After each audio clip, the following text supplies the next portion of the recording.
பொறையாறிலிருந்து மயிலாடுதுறை வரை மகளிருக்காக 2 அரசு பேருந்துகள் பூம்புகார் எம்எல்ஏ கொடியசைத்து துவக்கி வைத்தார்.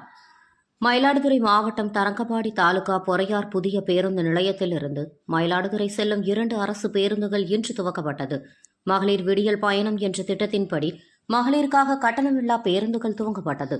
இதில் A27 என்ற எண் கொண்ட புதிதாக வடிவமைக்கப்பட்ட புதிய பேருந்தும் A34 என்ற எண் கொண்ட பேருந்தும் பொறையாறில் இருந்து கிராமங்கள் வழியாக மயிலாடுதுறை செல்லும் பேருந்துகள் துவக்க நிகழ்ச்சி பொறையார் புதிய பேருந்து நிலையத்தில் இன்று நடைபெற்றது. பூம்புகார் தொகுதி சட்டமன்ற உறுப்பினரும் திமுக மாவட்ட செயலாளருமான நிவேதா முருகன் கலந்து கொண்டு கொடியசைத்து பேருந்துகளை துவக்கி வைத்தார்.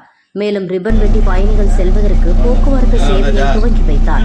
நிகழ்ச்சியில் போக்குவரத்து துறை அதிகாரிகள், திமுக நிர்வாகிகள், பொதுமக்கள், மகளிர் கலந்து கொண்டனர். பின்னர் புதிய பேருந்துகளின் ஆர்வங்களை மக்கள் பதிவு செய்தனர்.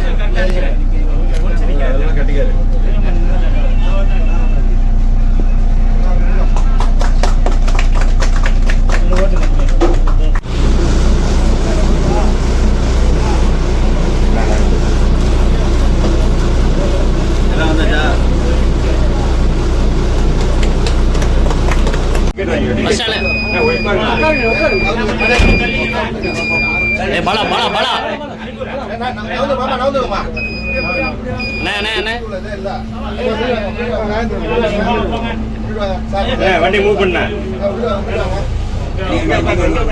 ஒரு ரவுண்ட் மட்டும் அடிச்சிருக்கேன்.